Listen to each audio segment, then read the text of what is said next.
Okay, let's go ahead and get started. I think as I'm doing the instructions, we'll probably have more attendance coming both online and in person. Sure. Good afternoon, everyone. Welcome to Econometrics track session. I am extremely delighted to introduce our guest speaker, Professor Colin Cameron, today. So he's joining us all the way from Australia. It's 6 in the morning there. Again, Colin, thanks very much for being with us so early in the morning. I haven't met Dr. Cameron in person, but I feel like I've known him for long years. His book is on my desk at arm's length all the time. Many in the audience might also be feeling the same. But I'm going to take a couple minutes and give you our speaker's biography, and then we'll go from there.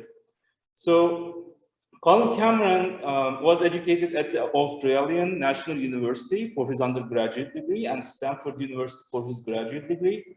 He's currently a professor of economics in the Department of Economics at the University of California, Davis, where he teaches econometrics courses at various levels, as well as an undergraduate course in health economics. He is also a visiting professor at University of Sydney. He was previously an assistant professor at the Ohio State University. He has held visiting positions at University of Sydney, Australian National University, University of New South Wales, and Indiana University, Bloomington. He is a fellow of the International Association for Applied Econometrics and a senior fellow of the Rimini Center for Economic Analysis. Colin Cameron's main research is in microeconometrics for cross-section data and has appeared in many of the leading all-round economics journals and econometrics field journals.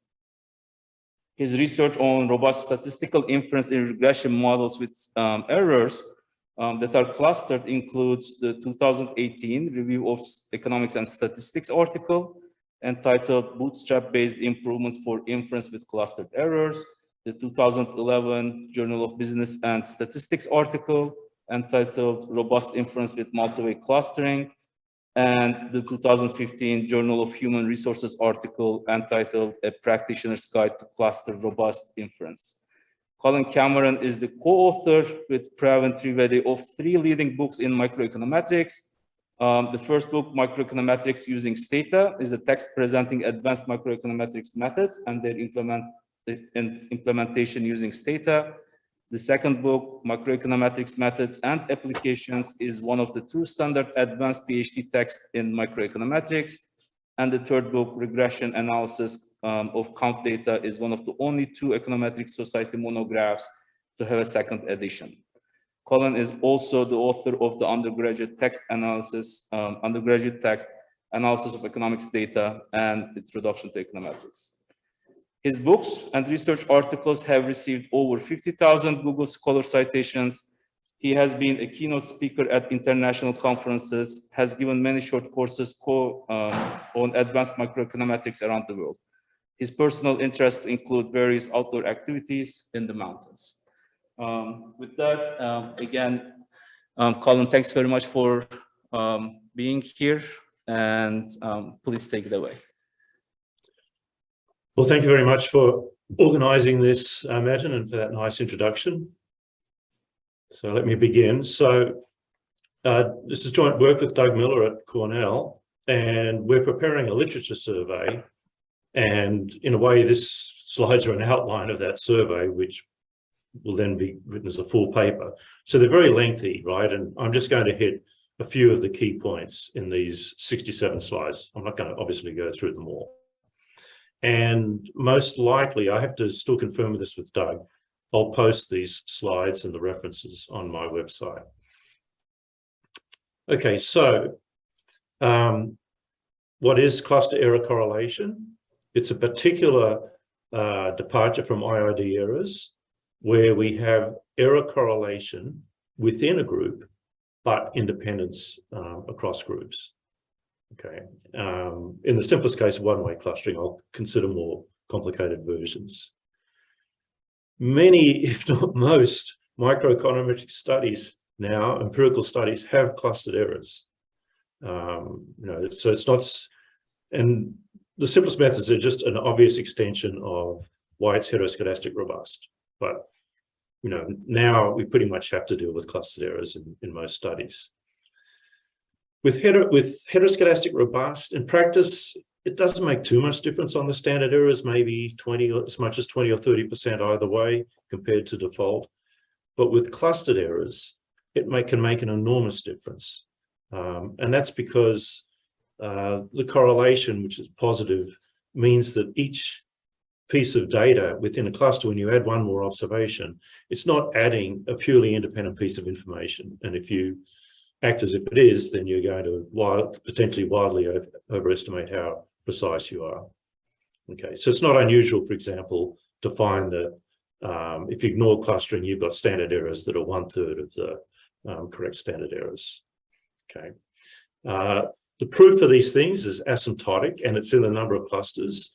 So an issue is that in many applications, the asymptotic theory hasn't kicked in yet. Right? At the same time, there's enough information there that we realistically have a chance of getting T's that are, say, more than 2, but relying on asymptotic theory, we're not going to get exactly the right T or the right distribution for the T statistic. Okay. Surveys. There's a survey by Doug and I that Matt mentioned. There's a recent survey which actually is now forthcoming in Journal of Econometrics, and a preprint version of it's available at the Journal of Econometrics website, by James McKinnon, Morton Nielsen, and Matthew Webb. And over the last 10 years, theoreticians have gotten much more involved in looking at clustered errors, and a leading person on that is James McKinnon and co-authors, who've got quite a number of papers. And then Bruce Hansen's text, which I don't think is forthcoming anymore, has quite a lot on cluster robust methods, as does the second edition of Microeconometrics using Stata that just came out. Okay, so there are 2 leading applications with clustered standard errors. So one is where we have individuals in a cluster. So for example, we might be interested in how do job injury rates affect wages. So we have individual level data on male wages. However, we don't have individual level data on job injury rate. Instead, we'll use some aggregated measure of job injury rate. In this case, injury rate in the occupation that the person's worked in, and we have data on their occupation. And in this case, there are 211 occupations, and there's several thousand observations. Well, actually, so OLS estimate model. Okay, so it's just a standard thing, individual I and group G.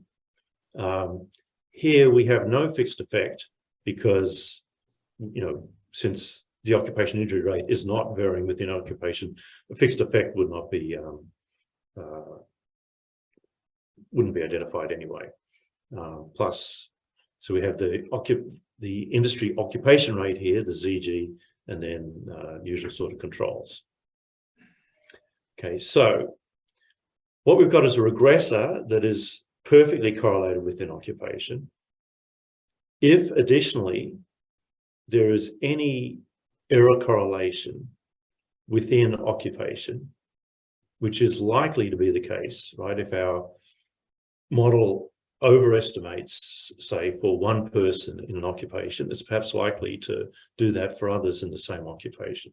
So if we have that combination of correlation in the ZG and correlation in the UIG, then we have to worry about cluster correlation. Okay. So to make the point about few clusters, I've restricted analysis to the 9 occupations with the greatest number of observations. So there's 1,498 observations. So we're averaging around 160 observations per occupation.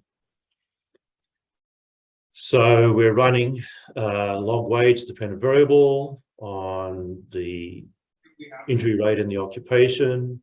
potential experience in years of potential experience squared, education. In there too. Hey, we got an extra one here. Sorry. Okay, let me can union, non-white, region dummies. Okay, so the point I want to make here is that there are several ways we can do things. So we can do an OLS regression with default IID errors, OLS regression with heteroscedastic robust standard errors, OLS regression with cluster robust standard errors, and then actually doing it two different ways. One is using the regress command, but the other is to use the xtreg command rather than using fixed effects or random effects. This population averaged option with independent errors assumed in estimation is going to give us OLS. And then the VC robust here, because I've already XT set this by occupation ID, is going to give OLS with cluster robust standard errors. And the point is there's going to be a difference in what we get actually out of these two quite reasonable ways of doing the same thing.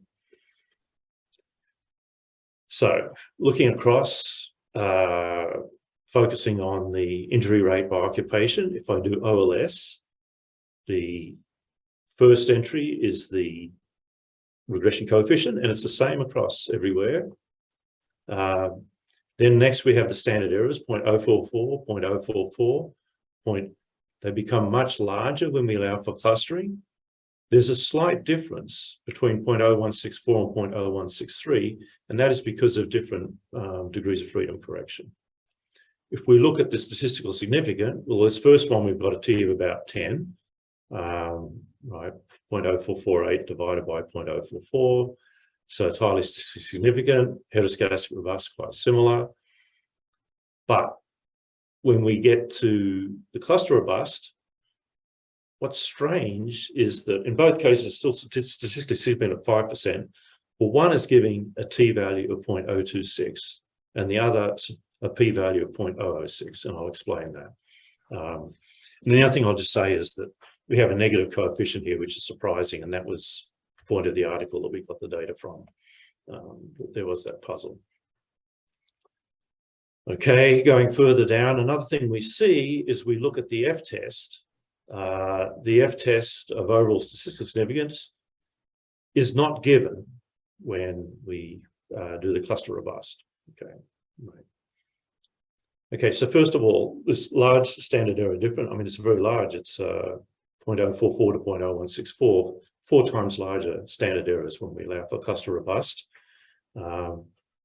Moulton did that in the, well, actually by then cluster robust was starting to emerge, but he was using more of a random effects type framework.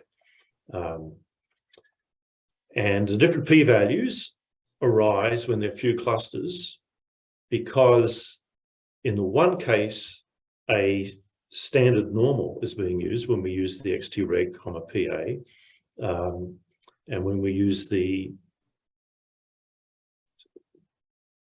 so here this is the 0.026 versus the 0.006, right? Using standard normal critical values is going to find higher statistical significance than using a T with 8 degrees of freedom.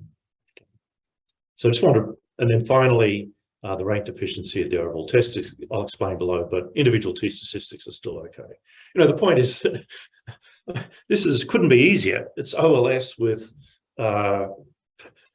cluster robust standard errors, and even there can be some little puzzles.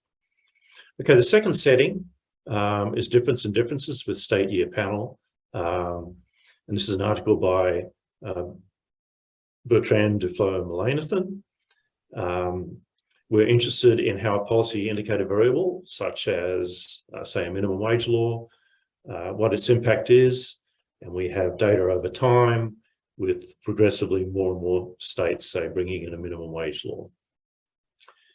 So here we have an aggregated measure at the state year level, and we're regressing that on the variable of interest. This, say it's a 0-1 indicator policy variable, and other characteristics of states that are varying over time and state. In this case, this policy variable is going to be highly correlated over time for a given state, not perfectly correlated, but highly correlated. And the error is likely to be mildly correlated. So for example, if we overpredict, say, log wage for California in 1 year, we're likely to be overpredicting it. Actually, probably in California, be underpredicting. 1 year will underpredict in another year. Okay, again, find that default standard errors are too small. And what we should do is cluster robust on state. And then another point of that article is if you actually go to individuals, so we have individual level data now by state and year, we still have the same policy variable just by state and year. You have to cluster on state. Many people erroneously cluster on state year pair. But again, the error for California in 1990 is unlikely to be uncorrelated with the error in 1991, right? So we don't have independence across state year pairs. Actually, another issue is maybe we don't even have it across states, right? Maybe we should be concerned a little bit about spatial correlation as well. In practice, we don't really have studies pointing out that that's a problem, right? I haven't seen papers that are screaming and saying, look, assuming independence across states is also not a good assumption. Okay, this paper was highly stated. This paper really brought the cluster robust attention to empirical people. Okay, so some intuition. Let's see how I'm doing on time. Okay, so this is worth paying attention to. Okay, very simple. Sample mean, given data. Okay, and what we're going to assume is that the errors are equicorrelated. So the variance of y is sigma squared times, right, 1 down the diagonals, and then rho on the off diagonals. So the correlation is not dampening, right? We're saying that between any two pairs of people, between John and Jack, the correlation in their outcome is the same as the correlation between the outcomes for any other pairs of people. If you go through the algebra, instead of getting sigma squared over n, we get sigma squared over n, right, multiplied by this multiplier that's increasing in the number of individuals and in the correlation parameter. So as an example, if we suppose that the correlation is 0.1, which means if we regress the outcome from one individual on, all the other individuals, we'd expect an R squared of 0.1 squared of 0.01. So pretty weak correlation. And we've got 81 people. Then the variance of the sample mean is 9 times the usual, right? So we'd be out by a factor of 9 on the variance, if we ignore that correlation, and a factor of 3 on the standard error. And this is the mean, but what is the sample mean? That's the regression of y on an intercept, right? And it carries over exactly to the clustered setting, right? If we've got a variable that is invariant within cluster, like the first application I went through, we're essentially in the same setting, and we're going to be out by a similar factor. Okay, so a little bit of theory. We have individuals, YIG, in groups, in clusters or groups. We first of all stack everything by cluster, and then we stack all the clusters. And so we're going to have the usual variance of beta hat is X transpose X inverse, then this middle matrix, X transpose X inverse, And what makes life easy is because of the clustering, we get this middle term as a sum over, given the independence of clusters, right? And so what we have is just a sum here or an average of independent components. So it's going to be pretty easy to do the asymptotic theory. Okay.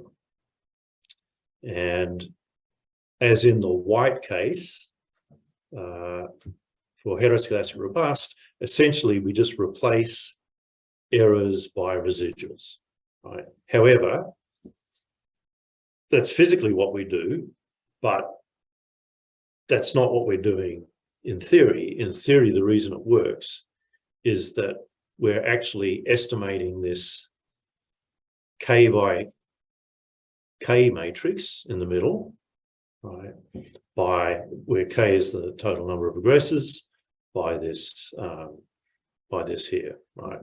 So formally, 1 over G times this has a p-lim that's the same as the limit of 1 over G times this. Okay, now models overfit, so we need to do a degrees of freedom correction. In the simplest case, we magnify this middle bit by the number of clusters divided by the number of clusters minus 1. Stator has this additional thing here, so that in the case of having one, we're clustering, we have just one individual per cluster, we'd get the same answers as if we did heteroscedastic robust standard errors. Okay, and I should say, I keep talking about Stator, but this R sandwich package has all this stuff as well. Okay, so I've been through the two different settings. Yeah, they can lead to different asymptotic theory. Okay, I can't go through all of this, but I'll just say that White had a special case of this in his 1984 book, but didn't make a big deal of it. In the biostatistics literature, Lang and Ziegler was in 1986 JASA article. In the econometrics literature, Ariano had the same method, and actually he went beyond OLS to fixed effects estimated for short panels. Okay, initially we were thinking that we had the number of clusters going to infinity and a finite number of people within cluster. Since then, people have considered more general cases with various rates for number of individuals within cluster and number of clusters. With fixed effects, one thing I want to say is that people think that once you put the fixed effect in there, you solve the problem. And the answer is no, right? And I don't have time to argue why that is now, but in practice, if you still hit the cluster robust button, you'll find that you're way out if you ignore the clustering.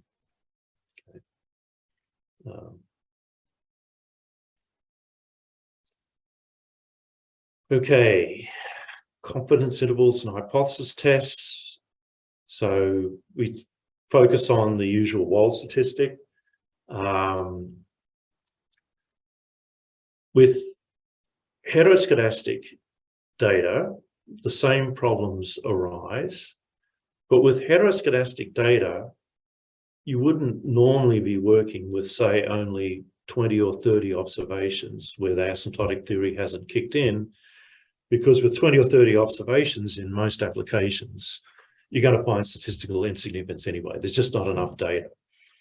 But with, say, 20 clusters and a lot of individuals within clusters, we can be precise enough to get a t of more than 2, or a p-value, let's say, of less than 0.05. But the asymptotic theory hasn't kicked in, so the asymptotic theory is giving us the wrong p-value. Okay. And I think particularly the Bertrand de Flo-Mullainathan article, 2004, was perhaps the first to point this small cluster problem out. What's done? Well, a standard thing is to use a t with g minus 1 degrees of freedom. And certainly you should do that. But in practice, it's not enough, right? But it's still much better than standard normal. as I showed in the earlier example, where I got a difference between 0.06 and, sorry, 0.026 and 0.006 for the p-value. Okay. This issue has been around in survey methods for a long time, okay, because in survey, it's much cheaper to do a cluster survey, but then by doing a clustered survey, you're losing the precision of the survey, and you want to figure out in advance, how many people do I need to be surveying and how many clusters to get the level of precision that I want, okay?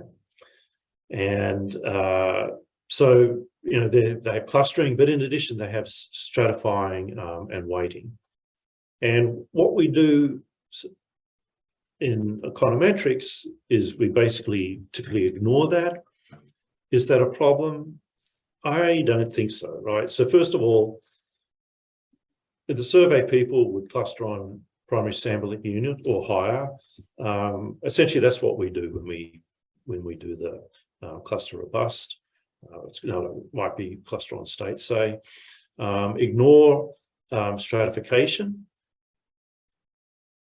We ignore that, but in practice, first of all, stratification, allowing for that is going to lead to more precise standard errors, but it doesn't make much difference in practice when you put a number of regressors in. And then the weighting is an issue as to whether we need to do that or not. Typically, we don't weight, but when we do need to weight, we do actually manually put in a weighting command. Okay. So randomized controlled trials are often clustered. And an issue there is whether the treatment within cluster is homogeneous, everyone in the cluster gets the same treatment, or whether it varies. I'll come to that later on when I talk about the newly proposed design-based inference. But I'll just say that in this survey, I think I should include more actually about RCTs and clustered RCTs. Especially that'd be of interest to the audience here, where people are more inclined to actually do RCTs. I've got a lot here on fixed effects, but the big thing with fixed effects is they do not observe all within cluster correlation of the error, so you still need to use cluster robust. I'd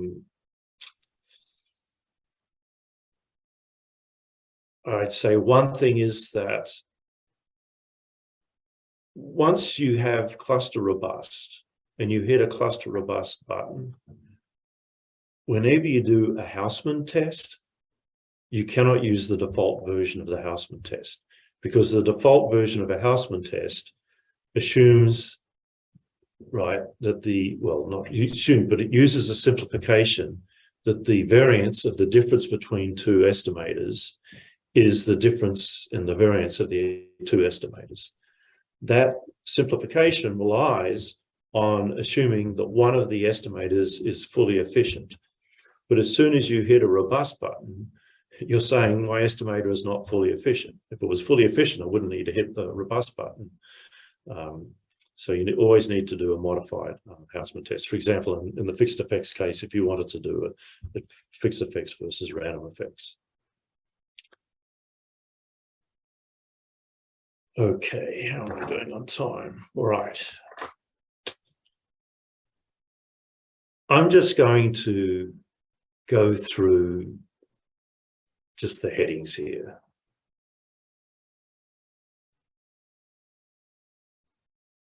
Okay, so why can we get the wrong p-value? So first of all,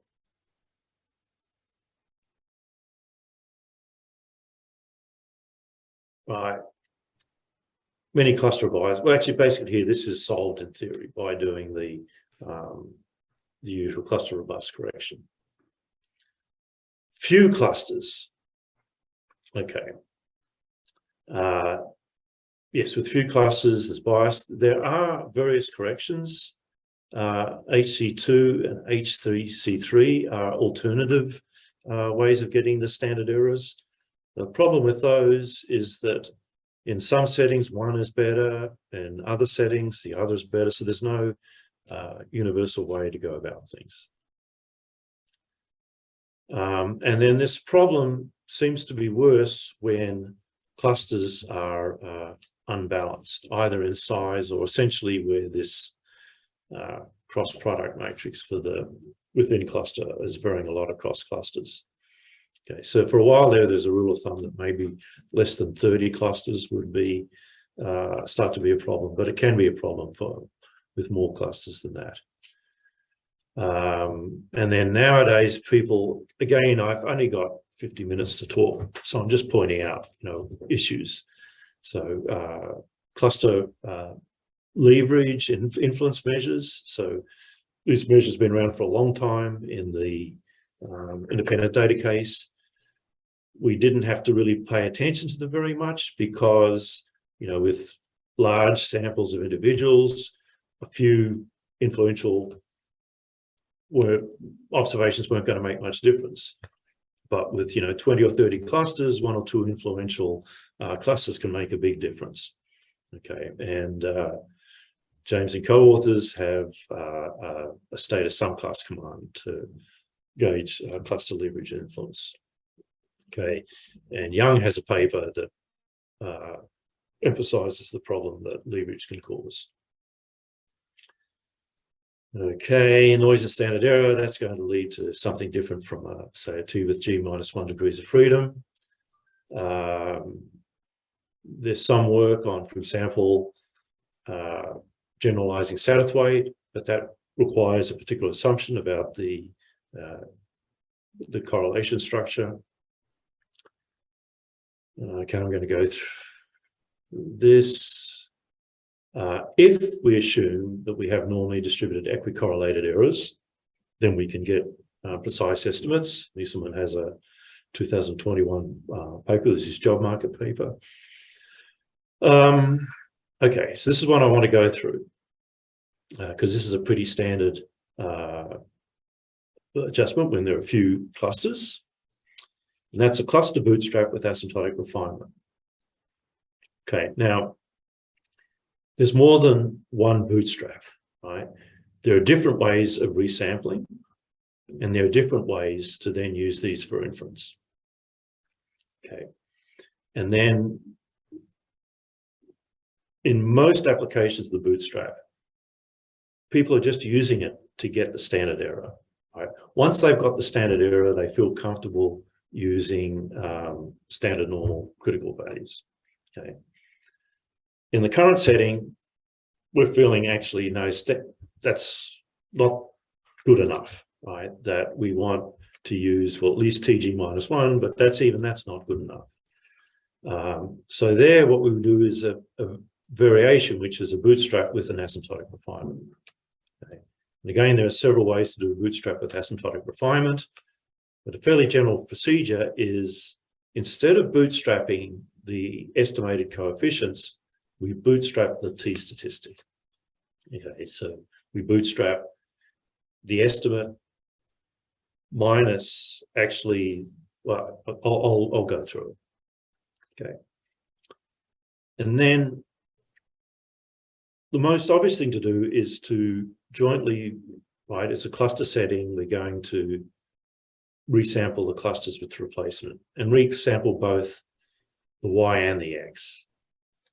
Turns out it's better to put more structure on. And instead, we hold the X's fixed. And what we do is resample the residuals and then, or the vector of residuals in each cluster, and we then rebuild the YG. And then in getting these residuals, we impose the null hypothesis. So here's the wild restricted cluster bootstrap. So first of all, obtain the restricted least squares estimated beta hat that imposes H naught. Often that'll be regress. Usually, often we're testing is a variable statistically significant, so we'll omit that regressor from the regression, and we'll get residuals. Then we'll do B iterations. For a typical iteration, form a vector with a cluster vector of residuals that is either the original residual or minus that. Okay, so it's only two possibilities. And then given that, go back and recreate YG. And then that's going to give us this resample, right? We're holding the X's the same in each resample, but we're getting different Y's. Calculate the OLS estimate and its standard error. And hence form the Wald statistic. And an important thing is that the Wald statistic is not centered around the null hypothesis value. It's centered around the original sample estimate of beta when we regressed on the whole thing. And the idea there is that the bootstrap is actually treating the sample as the population, and then we're resampling from that. So we put in the, and then the standard error we use here should be a cluster robust standard error. Okay. So then we've got a whole series of Wald statistics, and we're going to use the empirical distribution of those to, instead of the t-distribution or the standard normal distribution for our critical values. Okay, so this was around for a long time, but there wasn't any off-the-shelf software. And now there's this wonderful package boot test put together by Dennis Runeman, James McKinnon, Morten Nielsen, and Matt Webb. And Runeman had this idea to make it much, much faster, or to make it very fast. And then James feels he's got a way of even further speeding things up. So, and this does a lot of different bootstraps in a lot of different settings.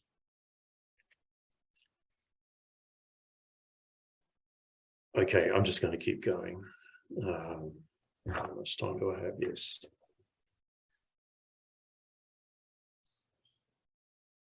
Few treated clusters.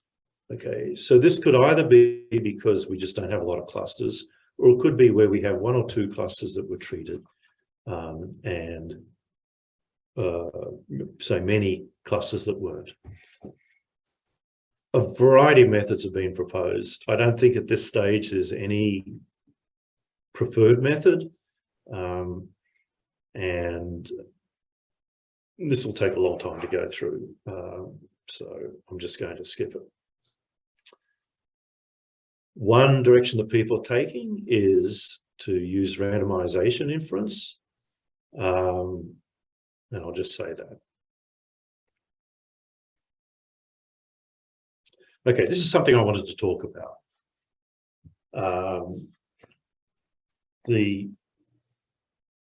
Just get my reference here.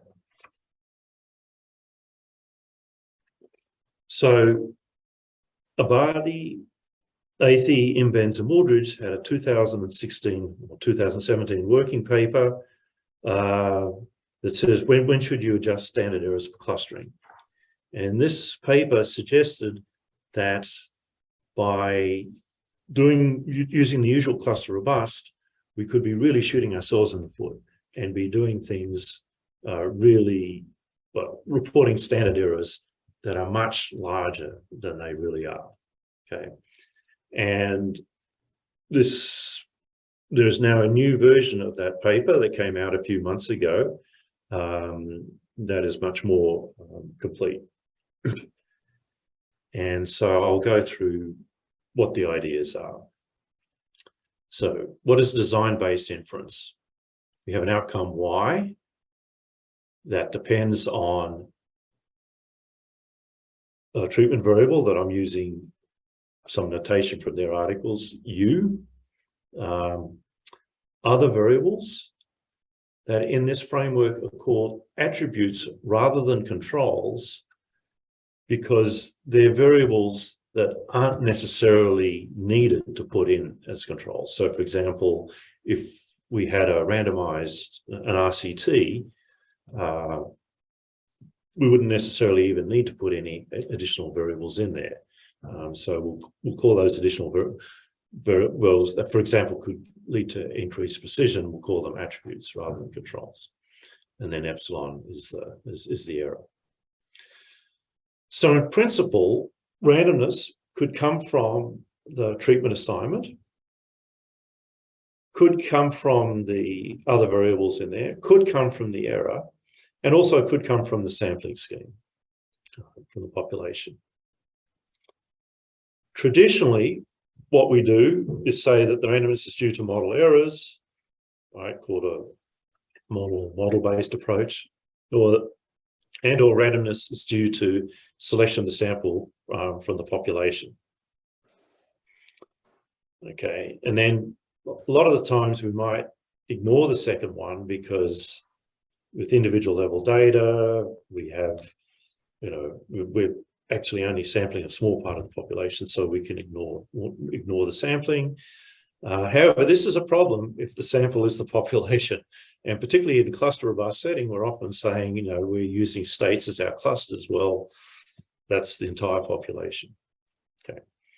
The design-based approach looks at randomness due to assignment of treatment. Okay.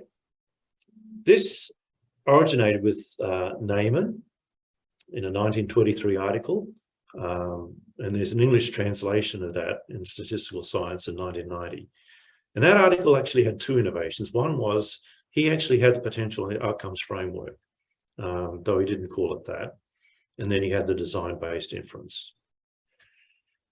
If we think of a binary treatment, under design-based inference, the variance of the difference in the means is basically the variance of the mean for one group plus the variance for the treated plus that for the untreated. But then there's this additional term minus the variance in the difference for each individual divided by the number of observations. Okay, our usual way of doing things ignores that. Okay, and if you have that in there, then the variance is actually going to be smaller. The problem is we don't know what this, in practice, what this variance of the difference is, unless we make further assumptions. This is detailed also in Ben's and Rubin's book. Okay. So in a 2020 Econometrics article, Abadi, Athey, Benz, and Wooldridge considered independent observations. Okay, I don't have much time. And they added sampling-based inference. Okay. And they found that in their simulations, the way they were getting their standard errors are about 65% of the usual Ike or White. Okay, obviously I can't go through this. Dick Starts and Doug Steigerwald have a working paper just came out where they extend that article by saying, look, they've shut out the role of the model error. Let's bring in the model error as well. Okay.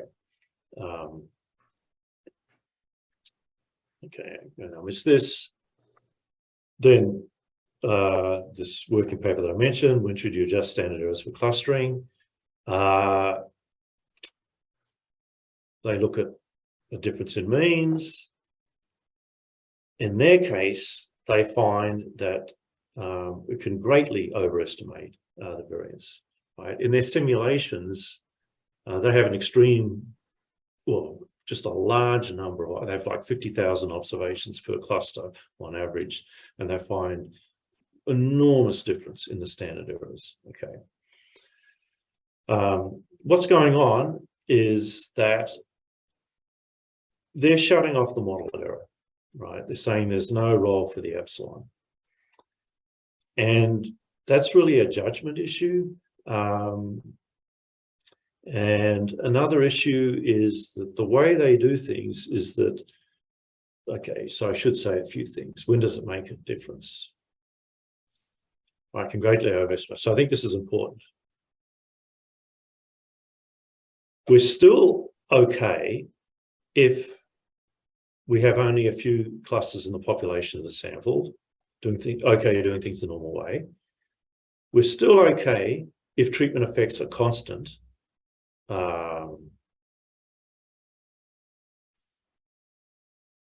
Across clusters, and we're still okay if all observations in a given cluster receive the same treatment. So this covers a lot of cases, right?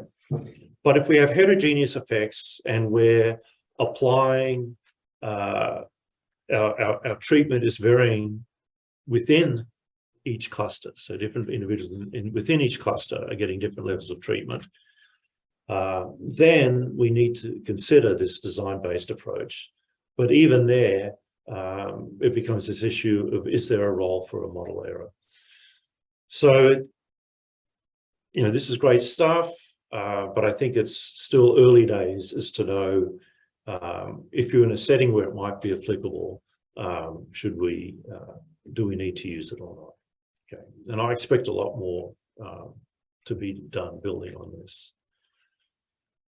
Okay, beyond one-way clustering, multi-way clustering. So what if there are two ways of considering clustering? So in the application that I went through earlier, not only was there data on job injury risk by occupation, it was also available on job injury risk by industry. So we'd like to put both of those in the regression, but then the question is, what do we cluster on?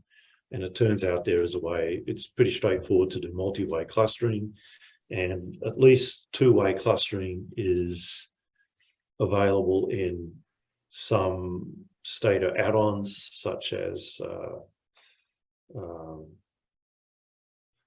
XTREG2.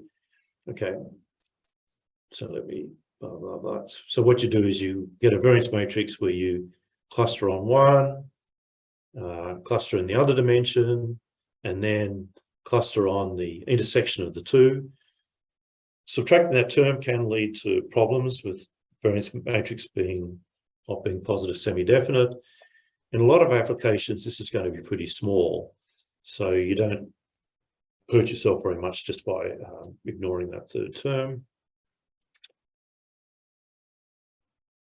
The big thing there has been development of the theory for it. So this was proposed actually separately in 3 different literatures at the same time, in biostatistics, in finance, and in econometrics. And then over time, the asymptotic theory is actually quite difficult. The formal asymptotic theory is being provided in these papers. A lot of stuff, though, assumes exchangeable arrays, which is equicorrelation. And part of this, completing the survey, is going to be clear on to what extent are all these studies relying on exchangeability. So when you say things are robust, I'd say more, there may be quasi-robust.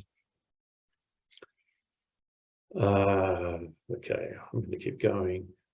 Dyadic clustering, right? So a dyad is country pair data. So a leading example is looking at trade flows between countries. In the international literature, it's called the gravity model. It's used a lot. And initially, Doug, John, and I thought that actually the two-way covered this case. It turns out it doesn't cover all the correlations. You need to do a bit more for dyadic. It was proposed originally by Faschamps and Guber in the development literature. In their case, they only had a few observations within dyad, so it didn't make much difference, right? And they just kind of said, we tried this out, didn't make much difference.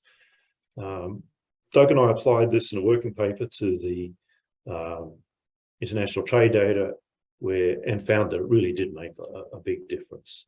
And now there's been quite a bit of theory developed around this. Spatial correlation can be viewed, you could view clustering, right, as, think about state level data, state clustering. we've said once you leave California and hit Nevada, you have independence. The spatial clustering, you could say, well, in distance, it's just diminishing, but it's not just 1 and 0, right? It's just, there it's a completely different asymptotic theory. We don't have independence across clusters. It's more like time series. So it's a tougher theory that uses mixing conditions. Okay, most of the work's focused on OLS, but these ideas, not necessarily things like small cluster of corrections and so on, but the basic one-way cluster robust, and also I think the two-way and the data are going to work for feasible feasible GLS one-way is fine. It's going to be hard for two-way. I'd say on that, with feasible GLS, there's one study that suggests that the few cluster problem is much less if you do feasible GLS than if you do OLS. Yet we rarely do feasible GLS. Most people use OLS and then go cluster robust. Yes, linear IV is fine, a nonlinear estimator, so say logit, probit, generalized method of moments. Okay, it's going to be more challenging coming up with finite cluster corrections. So, for example, the wild cluster bootstrap with refinement uses a residual. Okay, I'm going to skip this. I'll just say with weak instruments, then the Anderson-Rubin test approach with weak instruments generalizes immediately to cluster robust. So that's the most common case where we have, we just have one endogenous regressor and one instrument. For that, we're fine, right? After that, it gets more problematic. If you're relying on the Anderson-Rubin test, that can have low power. Okay.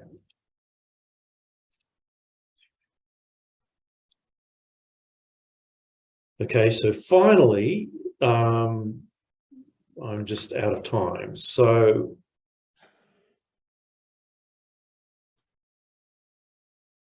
with machine learning, a leading example is a partial linear model where Y is regressed on a regressor of interest, a whole lot of controls. And if we could put in a good set of controls, we'd be willing to believe that alpha is giving us a causal effect. Okay, so we use a machine learner to get all these controls and then do things in a clever way that allows us at the end of the day to use regular inference on the alpha. Okay, so this was being developed over the last 10 or so years in the independent data case. Bologna, Chernyshevkov, Hansen, and Kosber had a cluster example. And then more recently, Jane Kato, and Sasaki have had extensions to two-way clustering and to dyadic clustering that use exchangeable errors. Okay. And that's my time. So where clustering is present, it's important to control for. It's much more of a deal than with independent data going heteroscedastic robust. Most work is for OLS and one-way clustering, but a lot of the quasi or experimental literature is doing OLS and one-way clustering. Even in this case, I'd say it's not clearly established what's the best method with few clusters or when clusters are very unbalanced. I think common thing to do will be the wild bootstrap, cluster bootstrap, which is better than nothing, but it's not going to be perfect. And I think, yes, we should look for better ways. And that's the end of my talk. Thank you. Thank you.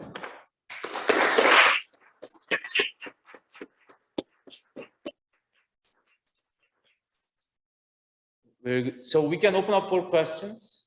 At this point, any questions for Colin? I don't see any questions online, but if our online audience put question in the chat box, we can also raise those.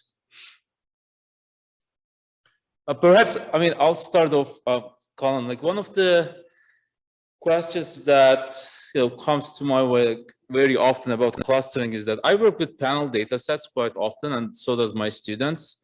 And I wonder, like, if there's a rule of thumb, at which level to choose the clustering, or is multi-level clustering is always preferable when, say, we have data sets on households making purchases over time, and the households are observed in different periods, in different locations.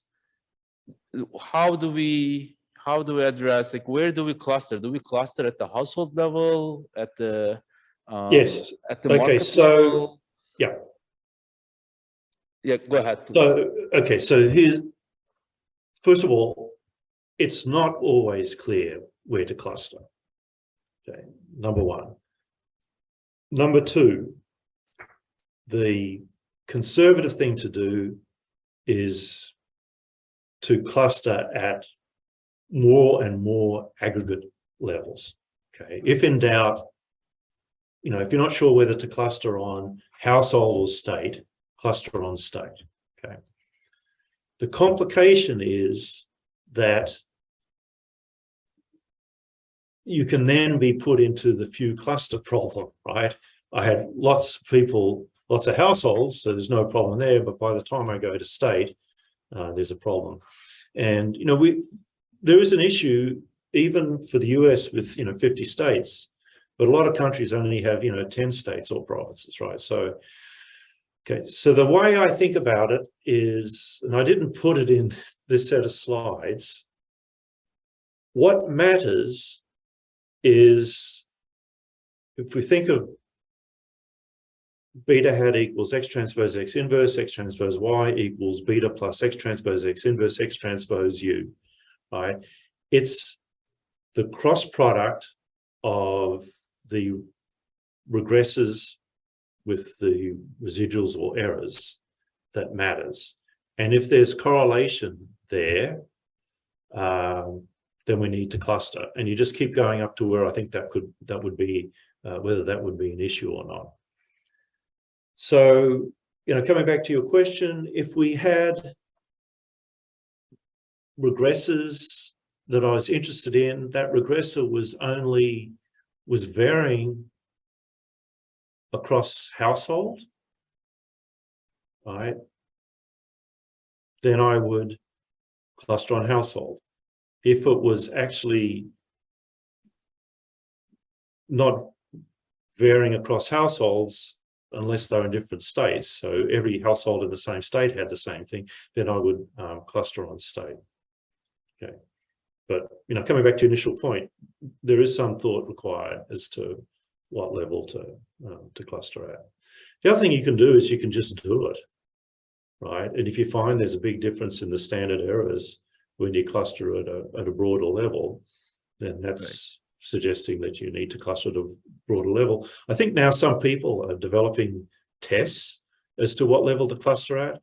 The problem with a testing approach is that with large enough samples, you'll reject pretty much anything.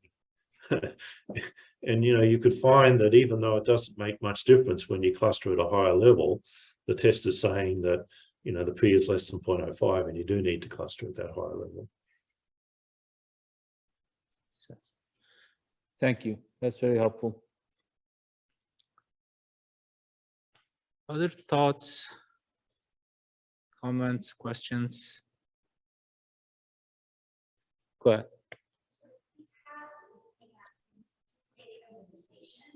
And to say like narcissism where you recognize at the I don't know, village level or something like that, and then you randomize within the household. Like, would that be a case for two-way clustering? Colin, would you like? So there was a question there, but I couldn't hear the question. Okay, so Shall I repeat it? Yes, please. I'll use my teaching voice. Okay. Suppose that you have an RCT where you have two different stages of randomization. You have randomization at the village level, and then you have within household, randomization for a different treatment. How would you cluster there? Would that be a case for multi-way clustering or two-way clustering? Okay, I think that you're going to have to repeat because the volume is just not loud enough. Okay. Make up my voice. Here, Colin, let me repeat it. So we have two randomizations. One at the village level for randomization of a treatment, if I understand correctly, and then another randomization of treatment at the household level, at the individual level within the household. So now we have two different levels. This is sort of similar to the first question that was raised. Would this be a good case for multi-level clustering? How to approach for clustering in an example like this? Okay, so I'd say, first of all, this is an area that I'm not up to speed on, right? And that I think now I need to do more on RCTs with cluster designs. So the issue on levels is with the multi-way and the two-way clustering. There we're looking at things where we don't have a nesting of the ways of clustering, right? If you have nested clustering, then you cluster at the highest level in the nest. Okay, so if you have, individuals, say, in households, then you may be clustering on a household, or depending on the context, right? Or it could be households in states and estates. So just doing things at the aggregate level. Now, some of the literature, the biostatistics literature, they often put more structure. So they may assume, for example, equicorrelated errors, right? Or even IID errors. So they'll, maybe they'll have a richer model, like maybe a random coefficients model and so on. And there it's possible to do, maybe refinements that in the example that I was just asked about. But what we in Econometrics would do with our cluster robust approach is just cluster at the broadest level. Thank you.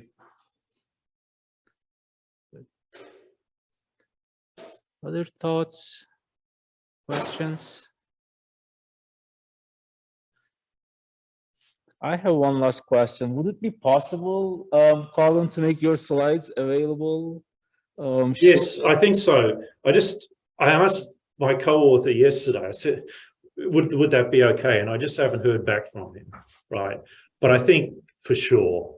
And they will be posted at my website. Okay. And at the top left of my website, there's a thing papers. And you just hit the papers button and it'll be there. Thank you very much. That'd be great. Yeah. And then down the line, actually, the reason I'm at University of Sydney, I'm always optimistic. I'm hoping now that I've finished my Stata book that I can get a paper done on this, finished in the next month or so. We'll just see whether that's possible. And again, that would be posted at my website. Very good. Any last? Well, thanks again, Colin.